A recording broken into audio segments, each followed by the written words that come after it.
Donc ce que tu fais, c'est l'ASMR. C'est ça. Qu'est-ce que c'est? On va commencer par la base. Ça vient de l'anglais avec mon super accent qui veut dire Autonomous Sensory Meridian Response. Okay. Donc ça ne t'en dit pas beaucoup plus finalement. Pire, donc en français on le traduit en disant que c'est la réponse autonome des méridiens sensoriels. Est-ce que ça te dit quelque chose en plus? Ça me guide dans une certaine direction. En fait, c'est tout simplement la réaction en fait, de ton corps à la suite de l'écoute de certains sons. Parfois, ça peut être aussi des déclencheurs, même visuels, même olfactifs. Donc, il y a plein de déclencheurs différents qui font que ton corps réagit d'une certaine manière. Et l'ASMR, c'est vraiment propice ce qu'on appelle au frisson, en fait.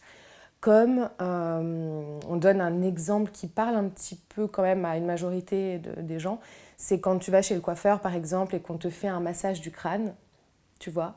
Génial. Normalement, tu es censé ressentir un frisson de bien-être où là, tu lâches tout, tu profites, tu es dans le bien-être, dans le lâcher-prise, juste par rapport à cette réaction du corps en fait. Et ça, c'est ce qu'on essaye de rechercher à travers des sons, notamment, mais pas que. Mais par le biais de YouTube et des vidéos, bah, c'est surtout le son et le visuel en fait. Ok.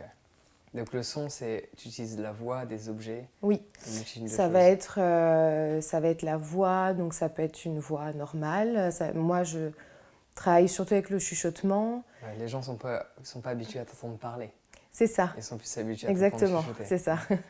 Et après, effectivement, le but, c'est de créer des sons avec des objets. Donc, ce qui peut paraître vraiment particulier quand on tombe sur des vidéos ASMR, parce qu'on manipule vraiment des objets de la vie de tous les jours pour recréer un son qui pourrait éventuellement même nous faire penser à autre chose. Notamment quand tu prends du papier, ça peut te faire penser à le crépitement du feu. Ou, enfin, il y a plein d'objets comme ça. Et la plupart du temps, le but, c'est de les manipuler très doucement, de prendre son temps. Et je pense qu'il y a aussi ce côté très calme et un peu hypnotisant, en fait, quand tu regardes ces vidéos-là, en plus de la voix, etc. Et Parce que les gens, j'ai vraiment l'impression, sans trop m'être penché dessus, mais que ça les apaise. Oui. Parce que c'est quelque chose de calme. Oui. Et on vit dans un monde qui est très actif, et les gens, parfois, ont besoin de calme. Et je pense que c'est l'ASMR ou peut-être d'autres personnes qui peuvent parler très lentement, qui peut laisser prétendre à ce que ce soit de l'ASMR. Ça peut permettre de relaxer. En fait, c'est ça, c'est que l'ASMR, vraiment, c'est considéré comme ce frisson que tu peux ressentir. Donc, c'est quelque chose, une réaction physique de ton corps.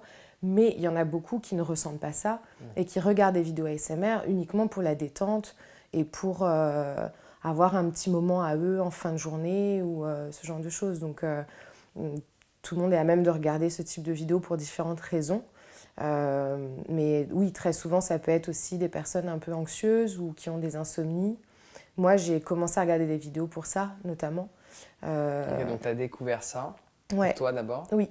Et c'était quoi du coup la raison par rapport au sommeil? J'ai eu une très très grosse période d'insomnie, tout simplement, il y a une dizaine d'années, à la suite d'un événement. Et la nuit, pour moi, c'était source de stress, d'angoisse. Parce que tu es confronté à toutes tes pensées. Exactement, tu fais que de penser. Et quand tu veux te reposer et dormir, il y a tout ton mental qui continue à fuser. Et du coup, j'étais allée sur Internet. Je ne méditais pas à l'époque. Je suis allée sur Internet pour chercher des vidéos pour C'était plus une compagnie, en fait, que je cherchais, de regarder des vidéos, comme les documentaires, finalement, qu'on regarde aussi. Documentaires de nature, où tu as une voix derrière aussi qui peut te bercer. En même temps, tu regardes la télé. Du coup, je cherchais un peu ça sur YouTube et je cherchais des vidéos à la base de méditation guidée, d'ailleurs. Je pense que ça peut emmener dans cette direction-là, parce que méditation guidée, il y a comme ce que tu dis, une voix qui est derrière, qui parle. Et c'est calme. Et c'était ce que je recherchais à l'époque. Et du coup, c'est YouTube, en fait, en cherchant des méditations guidées, qui m'a amenée vers les vidéos d'ASMR, qui étaient surtout connues aux États-Unis à l'époque. Donc, je regardais les vidéos en anglais. Et j'ai bien dû regarder pendant 1 an, en sachant qu'au début, je trouvais ça vraiment bizarre, je ne comprenais pas.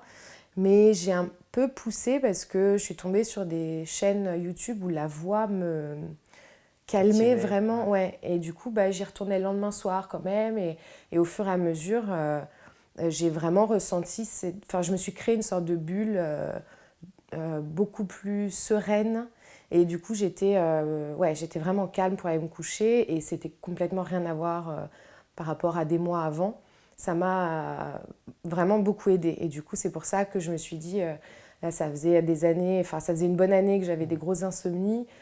Je tombe là-dessus, je vois que ça fonctionne. Donc, je me suis dit, il n'y en a pas beaucoup en français. Donc, pourquoi pas essayer de développer, de montrer à ceux qui ne connaissent pas qu'il y a cet outil peut-être qui pourrait les aider, en tout cas à un moment donné, quoi.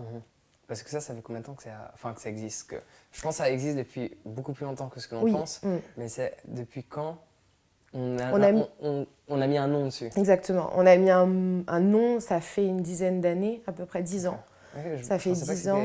Aussi vieux, enfin 10 ans, pour certaines personnes c'est subjectif. Tu vois. Ouais. Mais, non, ça fait 10 ans, mais c'est vrai que on appelle ça l'ASMR, mais finalement cette réaction du corps, mais aussi juste le fait qu'un être humain aime écouter des sons assez doux et des voix calmes, ça c'est depuis toujours.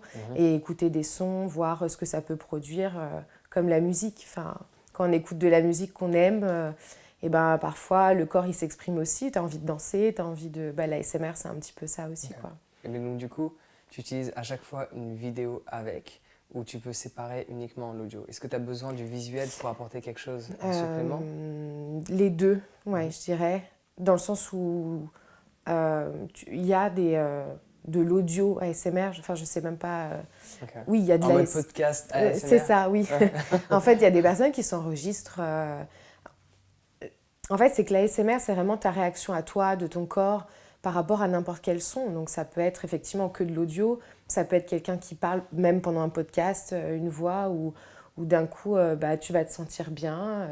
Donc ça peut être tout, effectivement ça peut être que audio. Moi j'ai besoin par exemple du visuel en plus, c'est personnel, mais j'aime bien ce côté aussi de, tu sais comme, c'est ce qu'on appelle, c'est des vidéos satisfaisantes. Okay. On appelle ça comme ça. Okay. En fait, c'est par exemple, je sais pas, tu regardes quelqu'un peindre en gros plan, le pinceau, lentement, okay, etc. C'est plus ou moins le même principe que l'ASMR, mais vraiment en visuel. Du coup, en fait, l'ASMR, ça peut être un déclencheur visuel, c'est-à-dire ça peut être quelque chose que tu regardes qui est hypnotisant, que tu peux pas trop enlever ton regard et en fait, tu te laisses un petit peu happer par ça, en fait. Et du coup, ça te permet aussi d'avoir des moments de calme où, pour des personnes qui ont du mal, par exemple, à méditer, ça peut être des courts instants où ils vont regarder une vidéo et finalement, ils vont être aussi bien... Voilà, ils peuvent être hypnotisés par du visuel ou bien par une voix et du coup, ça va leur permettre pendant quelques minutes de pas de penser à rien, mais en tout cas, de se calmer. Non, ça, c'est important parce que pour méditer, il y a beaucoup de personnes qui veulent méditer quand ils ont plein de problèmes.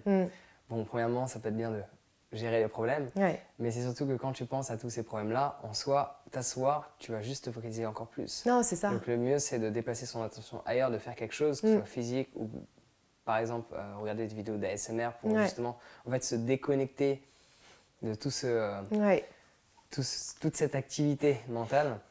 Et après, par la suite, pourquoi pas méditer. Alors si tu as apprécié ce court extrait de l'interview que j'ai effectuée avec Sandra, clique sur le lien dans la description pour accéder à mon site internet, là où tu trouveras l'interview dans son intégralité. On se retrouve directement de l'autre côté.